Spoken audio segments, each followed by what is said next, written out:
kiffent, elles aiment ça, elles aiment le sang, les producteurs. Les productions aiment le sang. Ah, les gens qui finissent dans des coffres de voitures, mais qu'est-ce qui se passe? Où sommes-nous? Il y a beaucoup de blogueurs qui en ont parlé, je ne vais pas dire les noms parce que voilà, mais... Non mais comment ça, des gens qui finissent dans des coffres? Bah, certains blogueurs ont dit qu'ils avaient fini dans un coffre de voiture la nuit. D'autres... Mais qui met dans des coffres?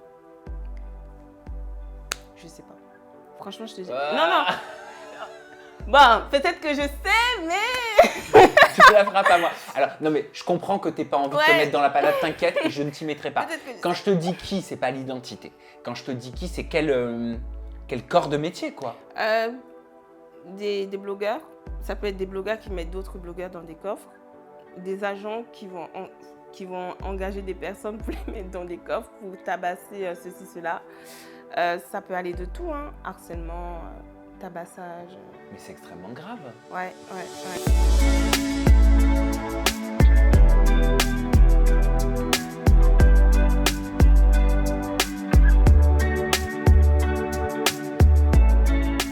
Mayamo, Mayahi, Mayaha, Mayaha. Ça va, Mayamo? Oui, ça va bien et toi, Sam? Super bien. On s'était vu il y a quelques mois sur Aja. C'est ça. En Zoom. Ouais, exactement. Ça. Et je t'avais dit, mais toi, je veux te faire une interview. J'ai quelque chose. Ben oui, j'avais très envie. Et pourquoi? Déjà, premièrement, parce que je savais que j'avais envie de mettre en place un nouveau format d'interview pour s'intéresser au métier de blogueur, au métier de blogueuse, au métier d'influenceur, au métier de créateur de contenu. Il y a beaucoup de choses à dire. Je sais. Et je trouve qu'on ne s'intéresse pas assez aux blogueuses de façon générale et aux blogueurs. Et moi, j'ai envie d'y remédier. Voilà. Et je suis ravie que ce soit toi pour cette première série d'interviews qui s'appelle Comment, en l'occurrence, comment je suis devenue blogueuse. Donc, comment Mayamo est devenue blogueuse. Donc, Mayamo, tu es blogueuse spécialisée dans l'univers de la télé-réalité depuis plus d'1 an. Oui. Tu mets en avant des candidats, des émissions, des petits potins sur ton compte Instagram.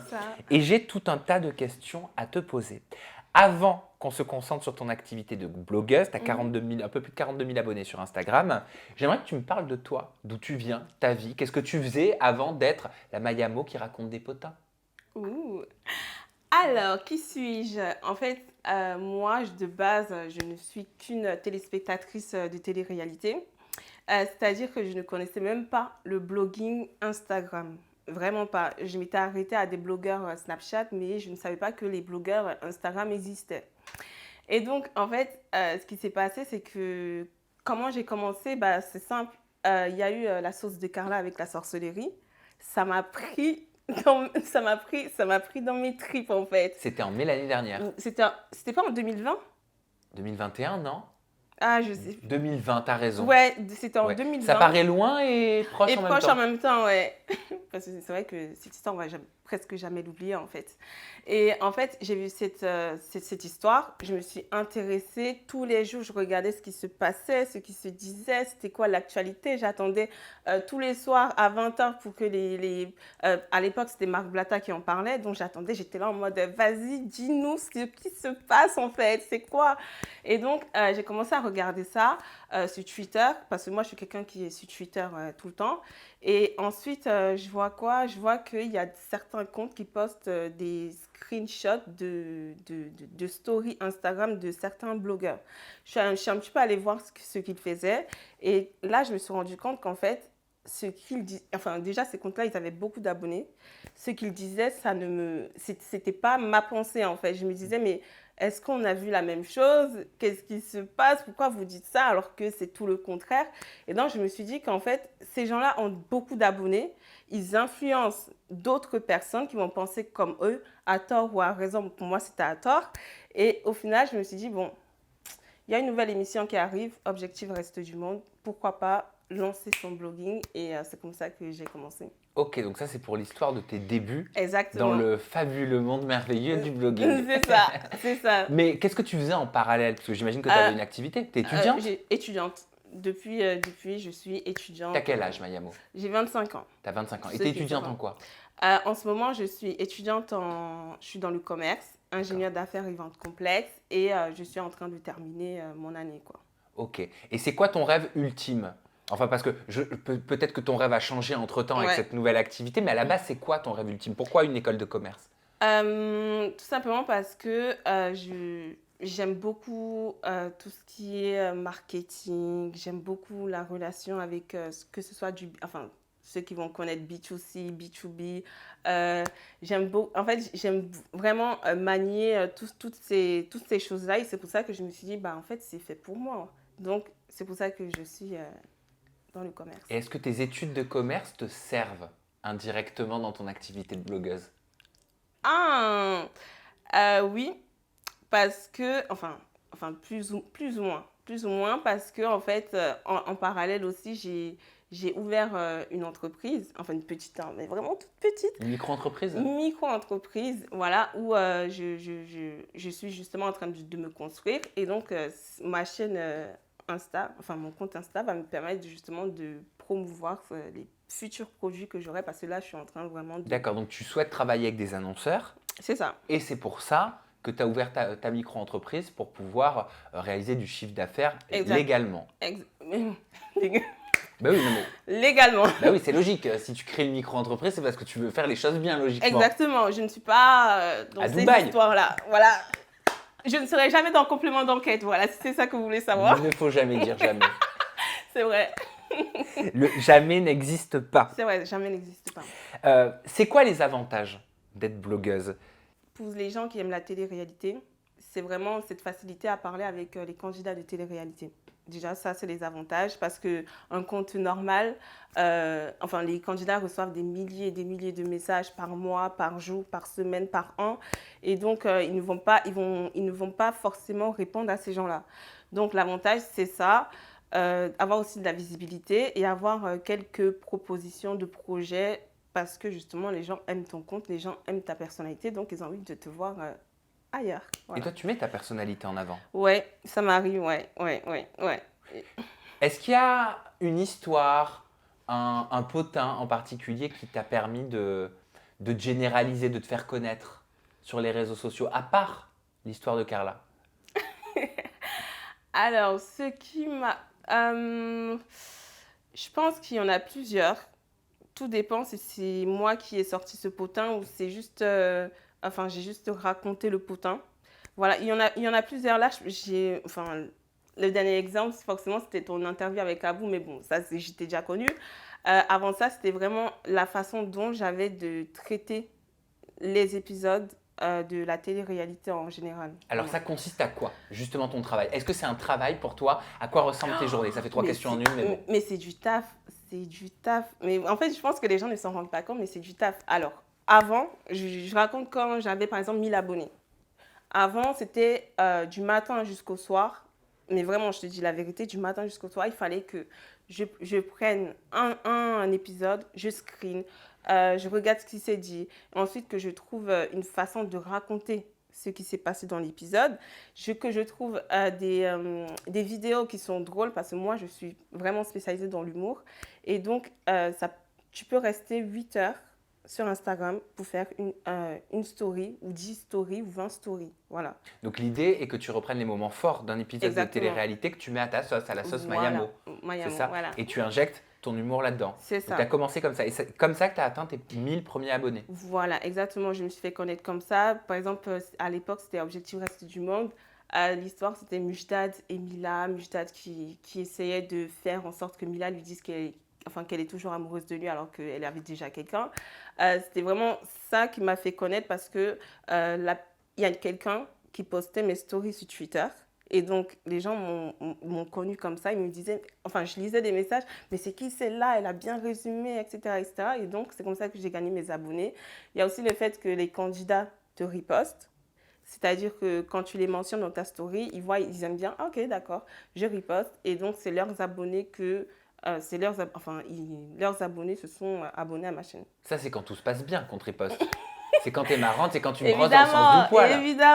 Évidemment, quand tu vas les critiquer, ils vont pas te riposter, ils vont venir en DM. Voilà.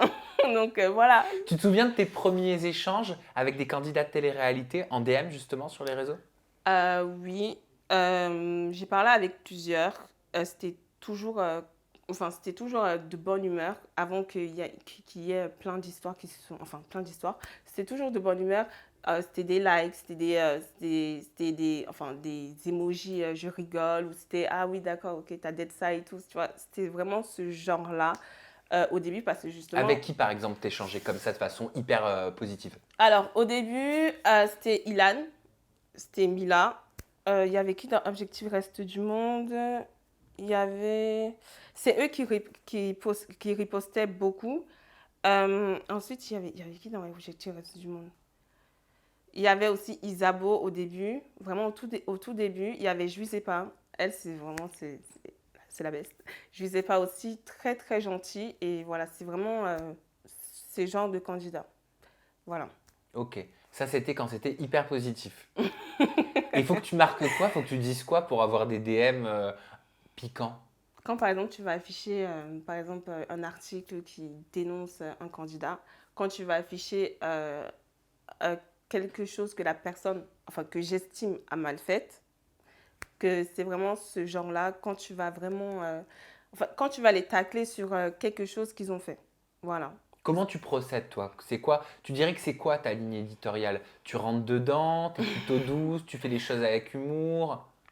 Je rentre dedans avec l'humour.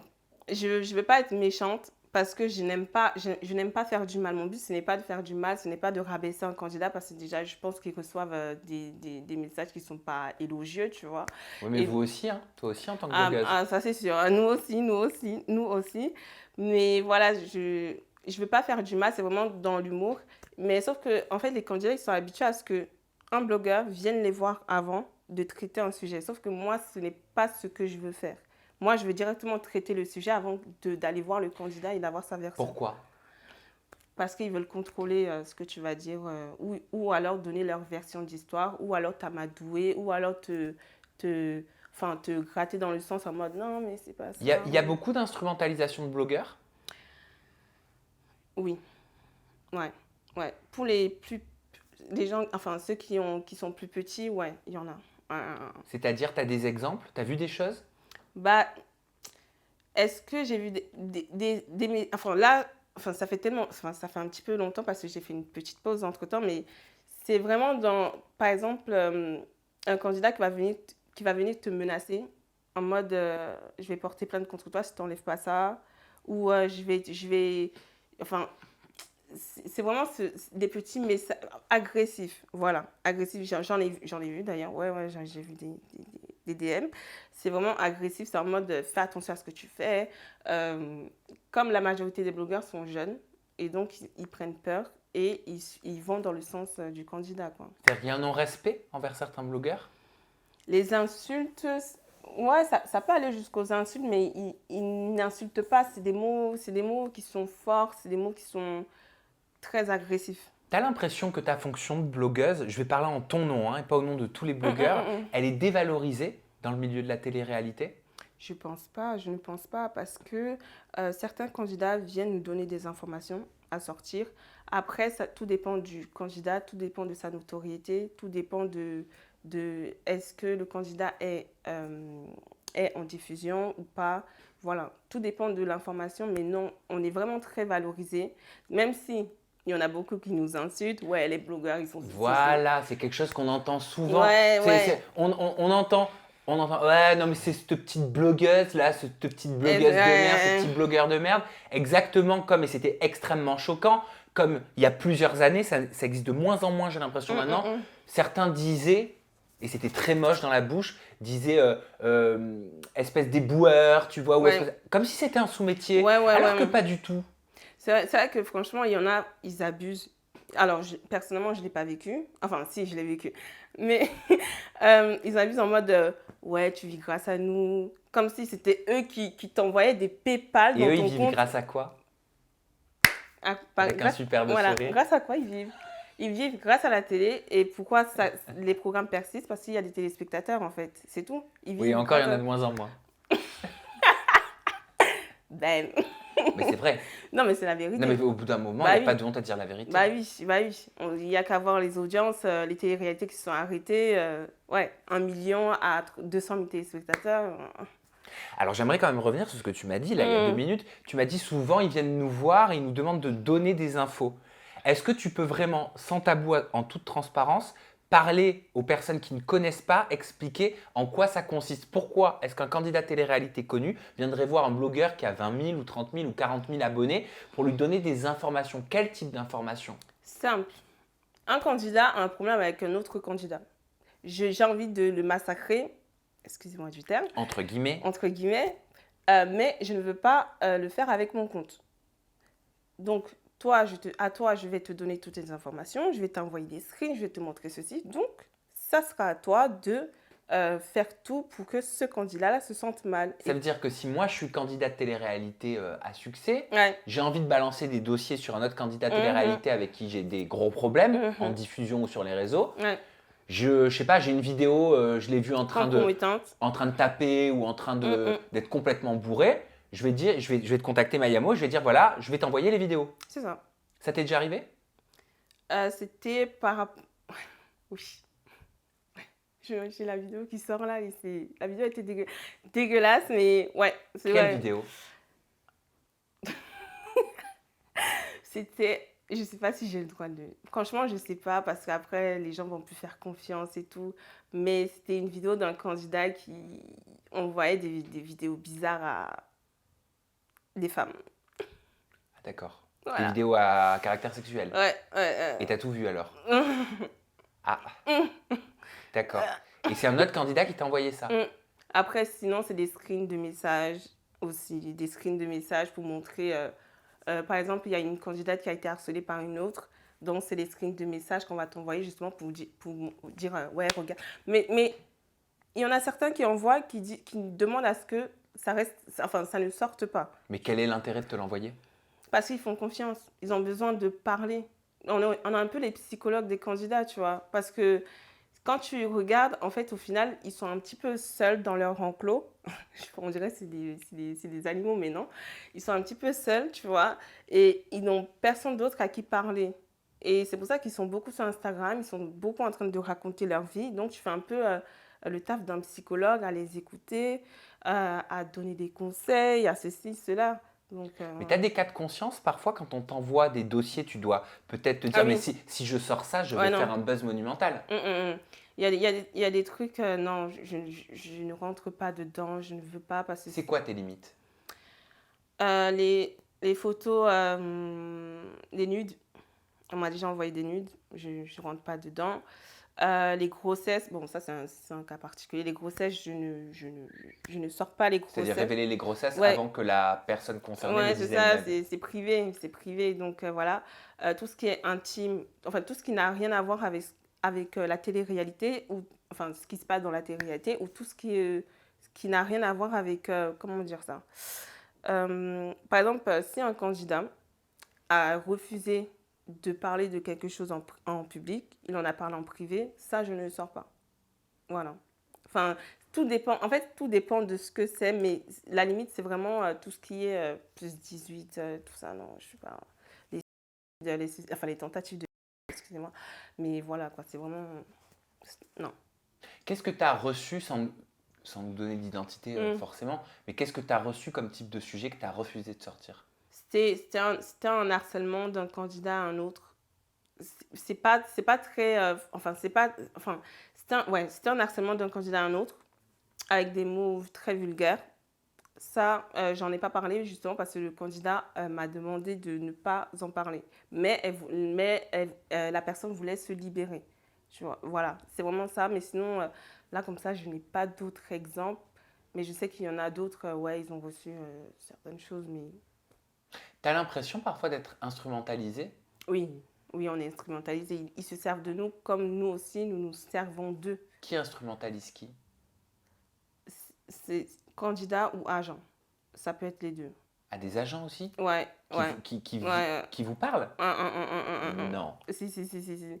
Alors moi maintenant, ça ne se fait plus trop parce que les gens savent un petit peu comment je suis, voilà. Moi, je suis un électron libre, voilà. T'as raison. Ouais.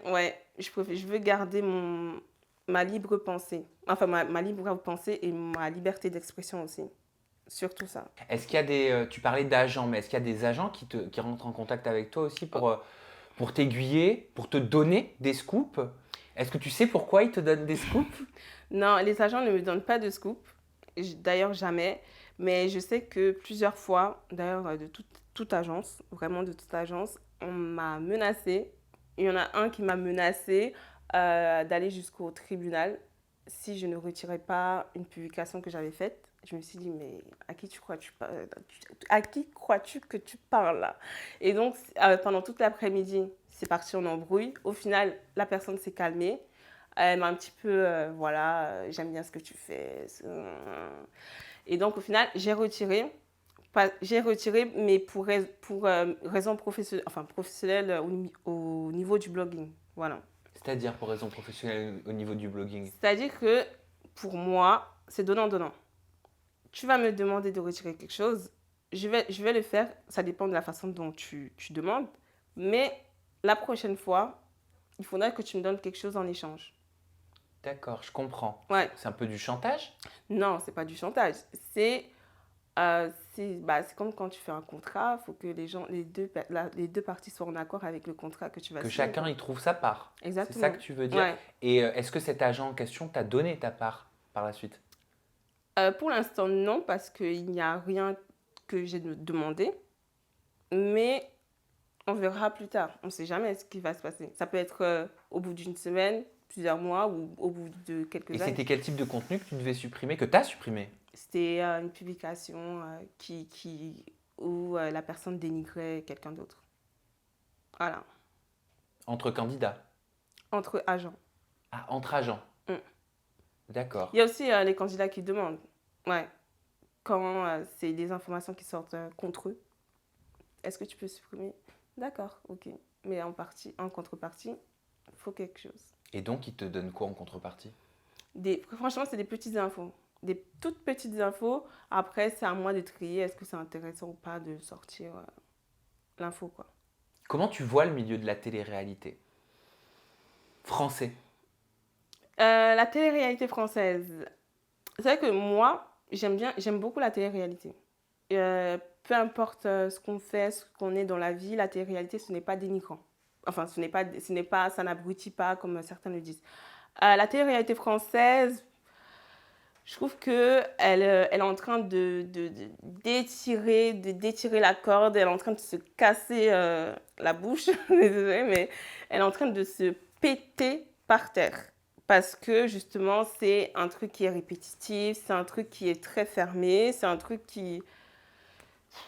C'est bon, on a compris en fait ce que vous avez dit, en fait, on a compris, c'est bon, évoluer, passer à autre chose. Et comment tu décrirais le candidat de télé-réalité français en général?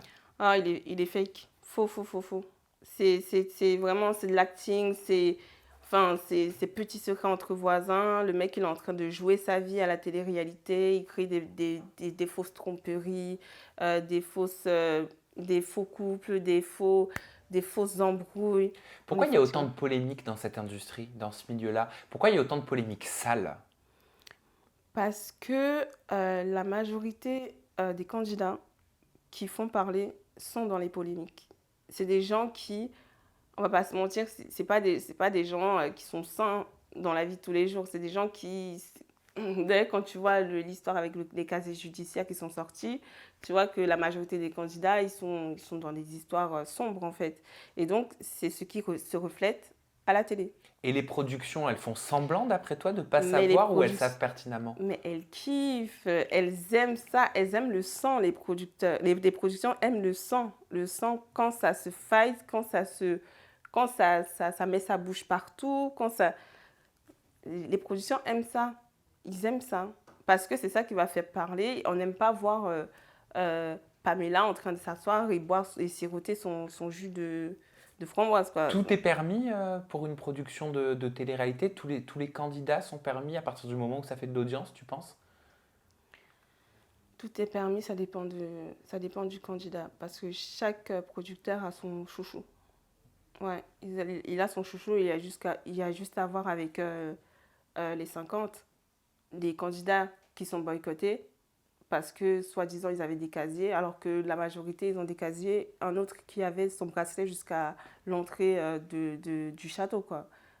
chaque producteur a son chouchou. Voilà. Pourquoi ils réagissent jamais? Pourquoi ils répondent jamais quand les médias les contactent? On a l'impression qu'il faut attendre que l'opinion publique soit choquée. On a vu l'exemple avec la dernière saison des Princes et des Princesses de l'amour qui a été annulée. On a l'impression voilà, qu'il faut du bruit, en fait, du public pour que ça bouge un peu. Et encore, les Princes de l'amour, si ça a été annulé, c'est à cause des audiences, c'est pas à cause du boycott des princes. Moi, je vais te confier une chose, puisqu'on papote. Une fois, il y a une productrice d'une grande télé-réalité qui m'a dit moi, je protège mes candidats des gens comme vous. Ah. Ouais. Ok. Ouais. Ok. J'ai pas répondu sur le coup, parce que c'était il y a plusieurs années et je voulais pas froisser ou tu vois, me la mettre à dos ou quoi que ce soit. Bah oui. À l'époque, j'étais dans la peur. Hein. Et en fait, après coup, je me suis dit, mais qui protège qui, en fait? Et moi, je pense que, je vais te parler de ma fonction, moi, je pense que le rôle, il est important, ou la tienne, parce que justement, on protège le public des candidats comme eux. Surtout. Et j'avais pas eu les à l'époque de répondre ça, mais aujourd'hui, je le dis. Ouais.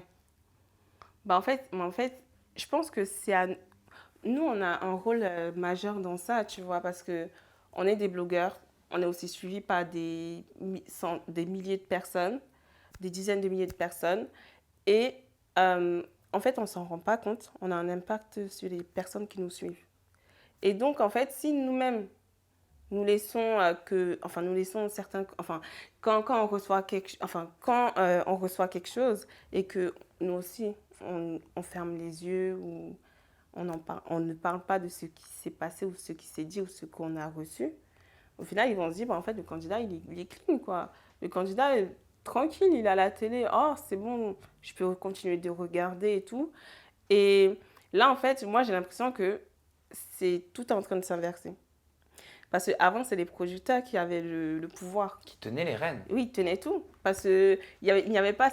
Les réseaux n'étaient pas très démocratisés. Les gens, les mensonges passaient crème. Oh, c'était tranquille. Les truqueries passaient crème. Maintenant, il faut nous voir, nous aussi.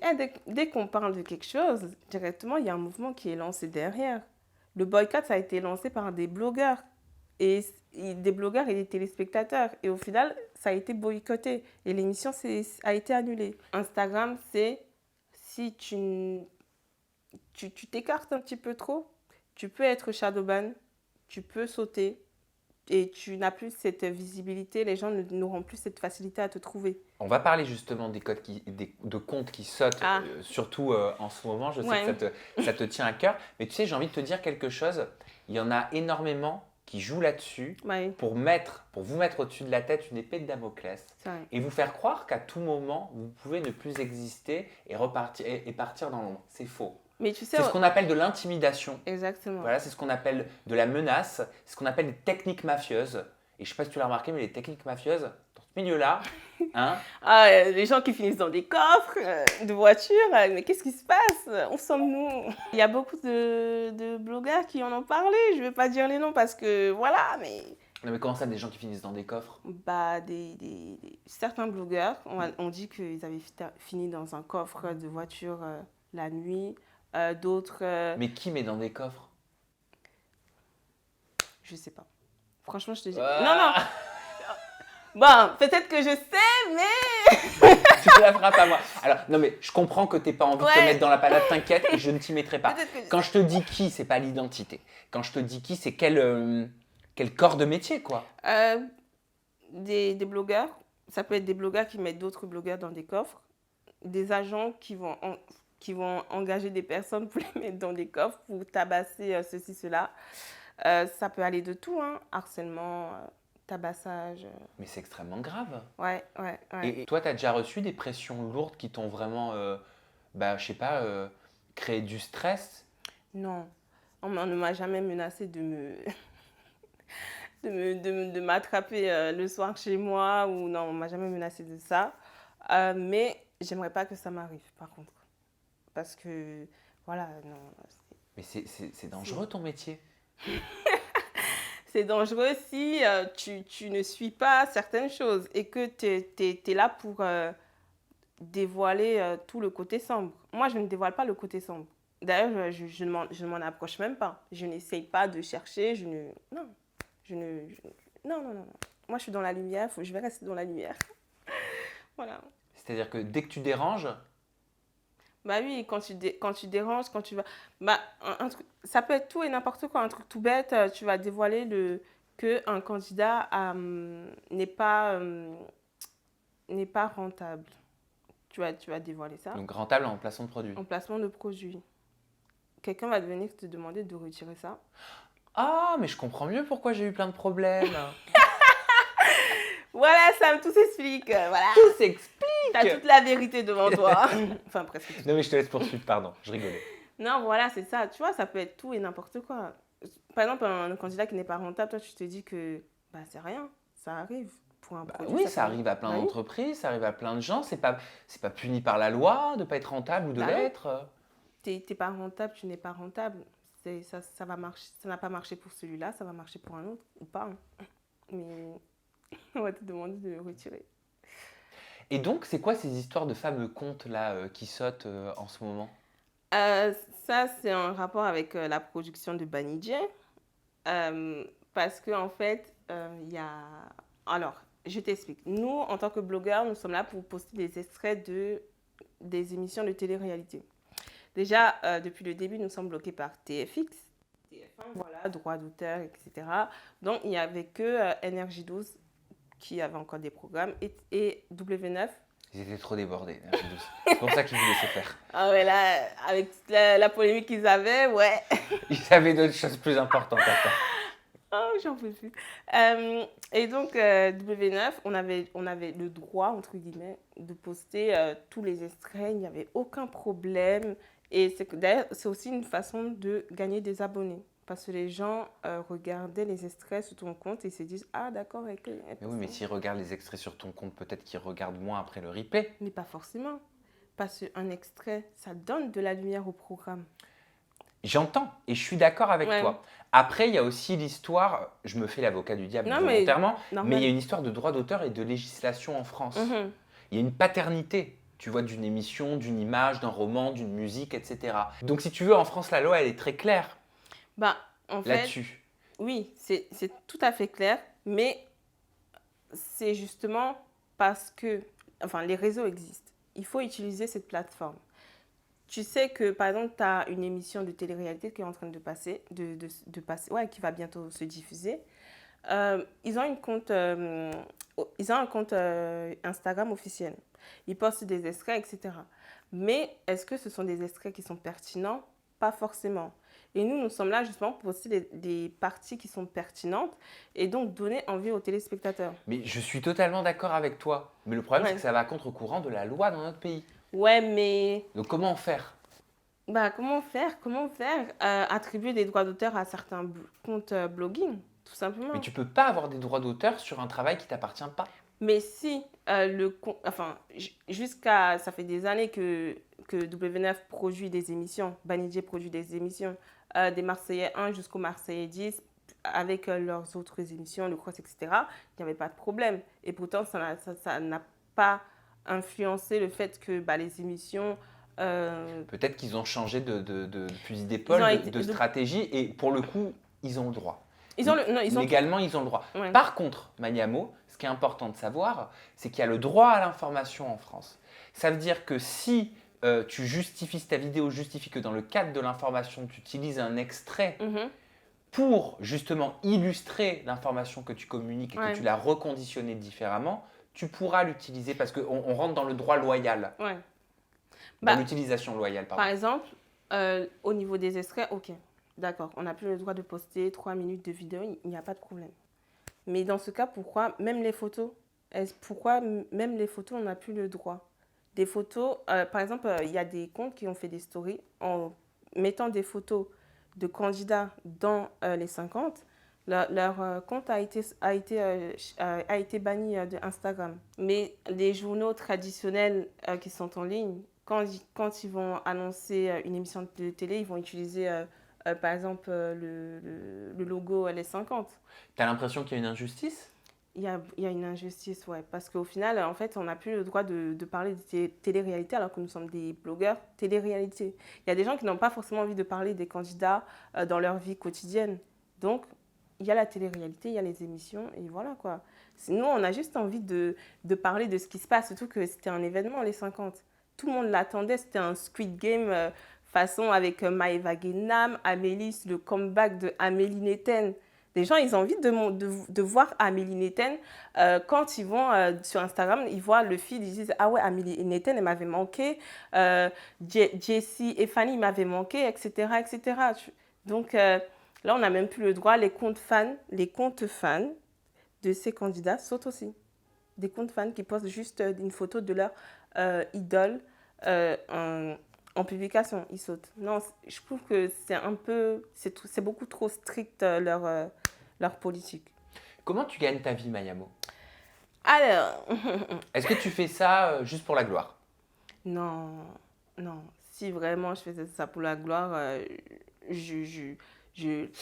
tous les candidats. Donc non, non. Alors comment je gagne ma vie?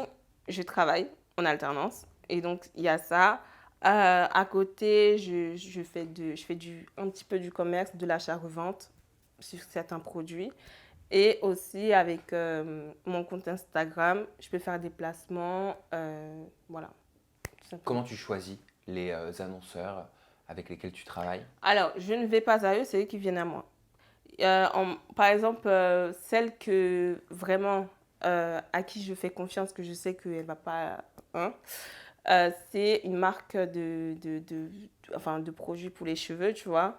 Elle a vraiment son stock, elle a beaucoup d'avis positifs, des vrais avis. Oh oui. Ouais, voilà. Non, c'est vraiment quelqu'un qui tient à son business. Après, on m'a proposé d'autres choses. Je vois le compte, je me dis, mais en fait, non, je vais pas proposer ça à mes abonnés. T'es pas prête à tout?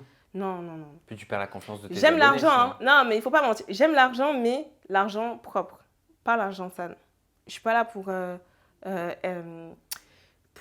induire les gens en erreur, aller dépenser leur argent dans des trucs qui ne les conviennent pas. Il y a beaucoup d'argent sale qui tourne dans la télé-réalité française?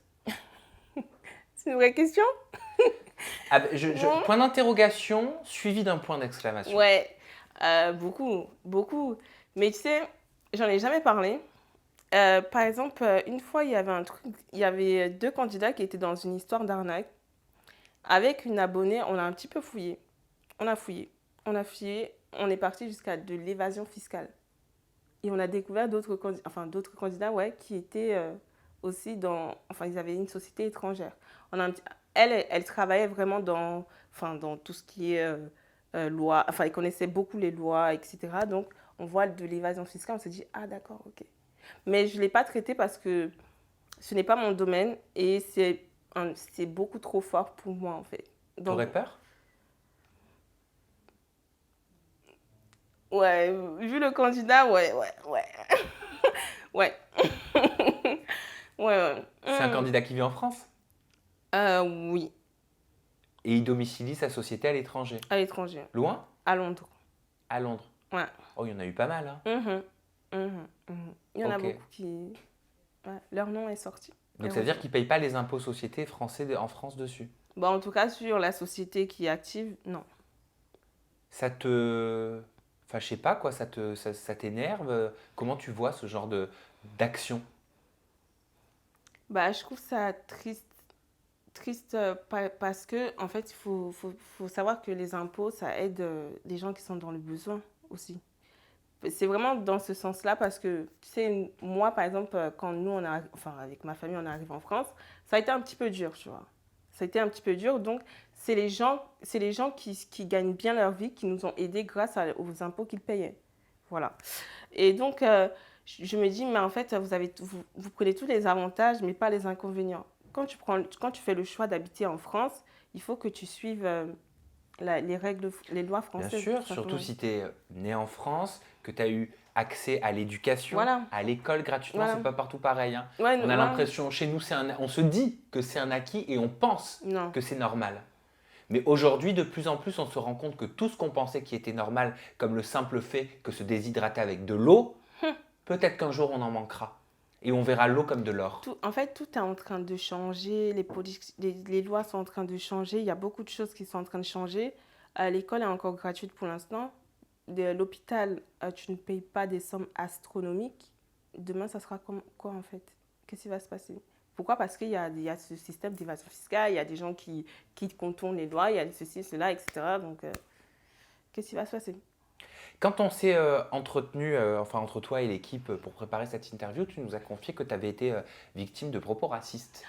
Je voulais savoir si ça venait du public, si ça venait d'autres blogueurs, si ça venait de candidats. Bah, je pense que ceux qui me connaissent ont un petit peu suivi. J'ai subi du harcèlement de la part d'autres blogueurs. Et donc, en fait, c'était un blogueur qui me mettait dans un groupe pour m'envoyer des insultes, me critiquer, etc. J'ai subi des propos racistes de la part des gens lambda qui me suivent ou qui ne sont même pas abonnés à moi, mais qui... Enfin, je ne sais pas pourquoi vous regardez mes stories si vous n'êtes pas abonné à moi. Quoi comme propos? Par exemple, je suis noire.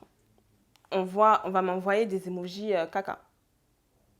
Voilà. C'est aussi au niveau de mes cheveux. On va dire, ça ressemble à la poussière. On dirait que tu as des poux. Enfin, c'est vraiment des propos qui sont sur, pas ma personne, mais vraiment mon physique, quoi. Parce que je suis pas comme eux. Voilà. Et Comment donc, tu l'as vécu? je suis très détachée. Moi, personnellement, je suis très détachée de tout ça parce que ce n'est pas la première fois que j'ai subi du racisme. D'ailleurs, la première fois que j'ai subi du racisme, c'était en Angleterre. J'étais petite. Et là, je me suis dit, ah ouais, d'accord. Qu'est-ce qui s'était passé? On était en voyage scolaire en Angleterre et on devait visiter des anciennes fermes.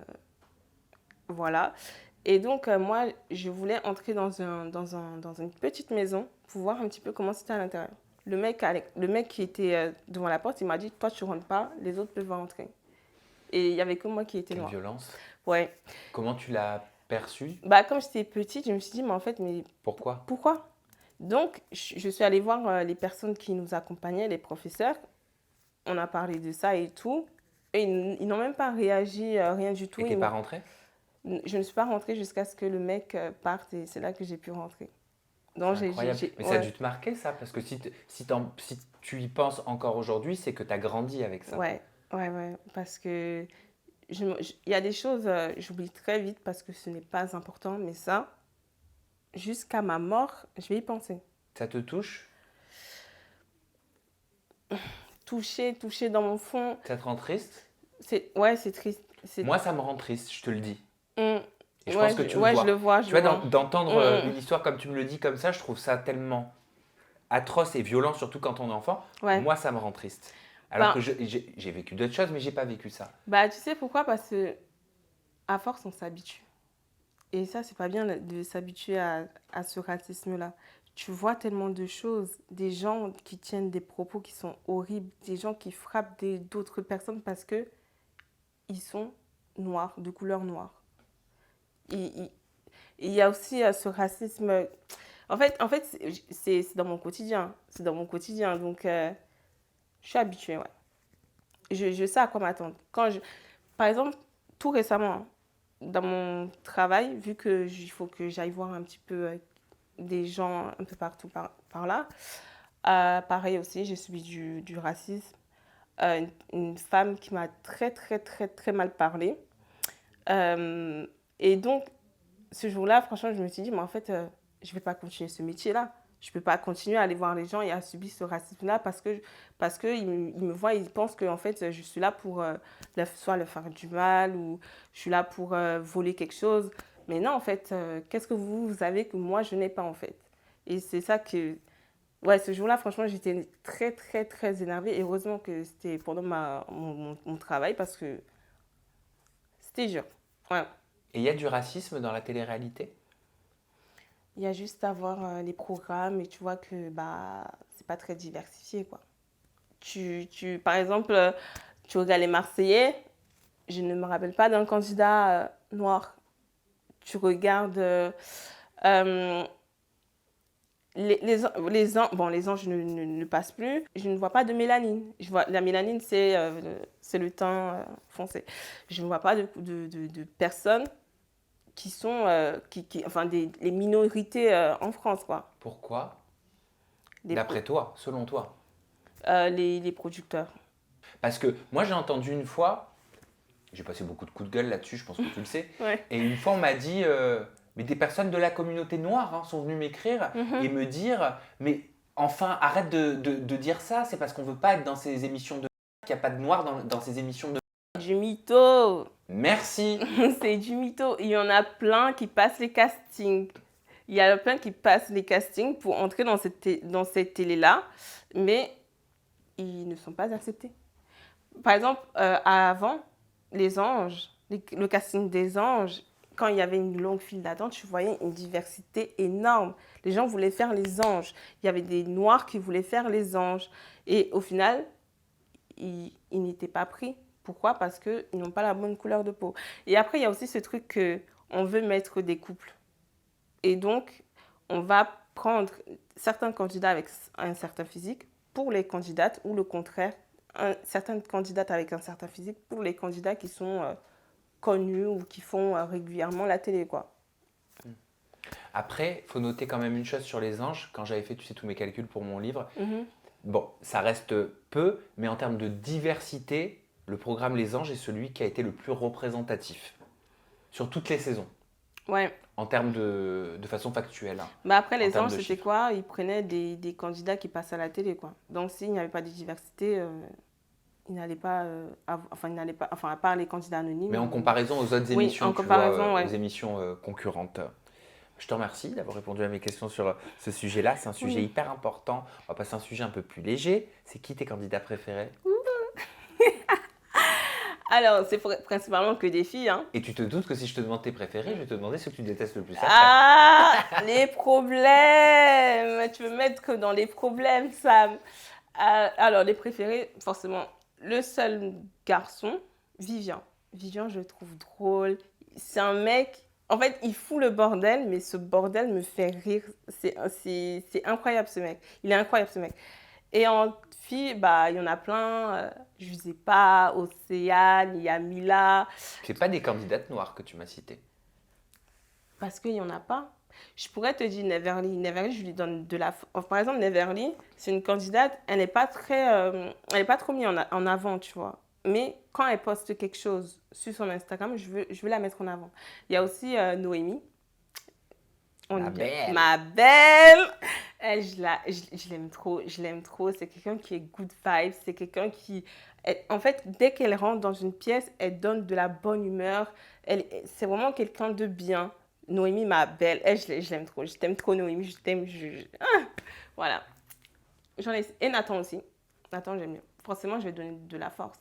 C'est des gens qui me ressemblent. Forcément, je vais donner de la force. Obligé. Et à contrario, tu n'échapperas pas à la question, c'est qui t'apprécie le moins? Et on a le droit de pas apprécier. Hein. Ah, ben, bien sûr. Ça sera des garçons, hein, parce que vous, les garçons, là, il faut... non, je vais pas aller dans les histoires de filles, garçons, la guerre et tout.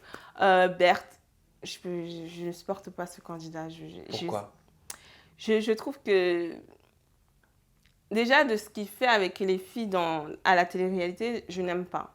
Il y a un manque de respect. Par exemple, tu es avec une femme à l'extérieur, et tu trompes ta femme. Il y a aussi eu une petite polémique parce qu'il y avait... Comment ça, tromper? Enfin, quand il avait trompé Ilona dans le cross. Enfin, bon, apparemment, ils étaient séparés, mais pour moi, c'est de la tromperie. Et en fait, je trouve que personnellement, ils ont joué dessus. Que ce soit dans les émissions, elle était tout le temps en train de crier « Regarde ce que tu m'as fait, Bref. Sans jamais qu'on sache ce qui a été fait, ce qui Voilà. avait suscité la frustration du public, qu'en avait marre d'Ilona et Julien, parce que justement, c'était joué par les productions. Ouais. Non, mais ça, c'est vrai, c'est factuel. Hein. On peut regarder les épisodes. C'était joué par les productions qui s'étaient passé quelque chose sans jamais révéler quoi. Et surtout que vous nous laissez dans le vide, en fait. Dites-nous, en fait. Donc, soit vous dites pas. Voilà. Soit vous dites rien, en fait. Vous passez ça se fasse en privé. Ok. Tu comprends. Mais vous êtes à la télé. Regarde ce que tu m'as fait. Non, mais moi, je sais pas, mais... à un moment donné, tu vas dire les termes et tu vas arrêter de zigzaguer. Sinon, tu ne peux pas entre les mots. Être surpris que le public et des blogueurs s'y intéressent. Tout simplement. C'est QFD. Voilà. Donc ok, et il n'y a que lui que t'aimes pas? Non, il y en a. Franchement, c'est principalement des mecs. Enfin, avant, c'était Mujtad, Bastos. Oh, je ne peux plus me le voir. En plus, il m'a insulté de blogueur microscopique. C'est quoi tes envies, Mayamo? C'est quoi tes projets dans ce milieu-là? Dans le blogging? Ouais, tu vas y rester? Oui. Parce que j'aime bien. Les gens m'aiment bien. Parce que c'est important. Les gens aiment bien mes stories. Donc, je me dis, mais en fait, pourquoi partir en fait? Pourquoi tu veux partir? Les gens t'aiment bien, les gens aiment bien ton story, les gens aiment bien ton contenu. Mais j'aimerais bien évoluer dans ce milieu. J'aimerais vraiment... Comment t'aimerais évoluer? J'avais créé ma chaîne YouTube pour justement parler de tous les sujets, pas que la télé-réalité, mais de tous. Mais avec le manque de temps, je l'ai mis en stand-by. Ensuite, j'ai créé ma chaîne Twitch. Mais moi, je crée tout, mais je ne suis pas active. J'ai un petit peu créé pour aussi pareil, mais franchement, c'est vraiment un manque de temps qui fait que je ne suis pas productive. Et donc, pour l'instant, je reste encore dans les stories Instagram, mais c'est vrai que... T'as les études à côté. Ouais. En même temps, ça finit quand les études? L'année prochaine. Bon, donc l'année prochaine, tu auras plus de temps. Ça dépend parce que je vais reprendre des études. Encore? Ouais. Tu vas être spécialisée dans quoi? Mon rêve, c'était... Enfin, mon rêve de base, devenir ingénieur dans les énergies renouvelables. Waouh. Ouais, parce Classe. parce qu'il faut pas oublier, j'ai une licence scientifique. Et donc, c'était ça mon rêve. Je me suis mise dans le commerce le temps d'apprendre vraiment les bases, etc. Mais l'année prochaine, normalement, si tout va bien, si Dieu veut, master et en alternance. Et je reprends mes études pour devenir... pour travailler dans les énergies. Franchement, félicitations. Merci. Bravo. Tu me bluffes, Mayamo. Et je suis très heureux d'avoir sorti ce concept d'interview comment. Oui. En l'occurrence là, c'est comment je suis devenue blogueuse télé-réalité. Parce que je suis persuadée que vous vous rendez compte que derrière une blogueuse comme Mayamo que vous suivez ou que vous ne suivez peut-être pas encore sur les réseaux sociaux, hein. Et ben en fait, on découvre une personnalité, on découvre une personne avec des études, une personnalité, une histoire dont on ne se doute pas. Non mais c'est vrai. Ouais, c'est vrai. Tu vois, c'est pour ça que j'adore creuser, moi. Ouais. Voilà, et je suis très heureux d'avoir appris à te connaître différemment. Merci à vous de nous avoir suivis. Vous pouvez aller suivre Mayamo sur l'ensemble de ses réseaux sociaux. Son compte Instagram, c'est Mayamo-TV. Son compte Twitter, c'est Mayamo-VT. TV toujours. Ah, TV. Ça doit être une petite heure. Ouais. Et la chaîne YouTube, c'est Mayamo. Mais quand tu auras du temps, tu seras productif dessus. On espère. Donnez-moi de la force et j'arrive. Voilà, exactement. Un petit coup de pouce et tout ira très bien. Voilà. On se retrouve très bientôt. Vous n'hésitez pas à me dire dans la description de cette vidéo quel nouveau portrait vous aimeriez que je réalise dans la série des interviews. Comment je suis devenu quoi? Comment je suis devenu créateur de contenu? Comment je suis devenu une chouin sur mime, tiens. Je sais pas moi. Polska, tu viens? C'était une blague. Vous n'allez pas m'en tenir rigueur quand même. Hein? Allez, on se retrouve bientôt. Je vous embrasse très fort. Prenez soin de vous. Bye. Bye.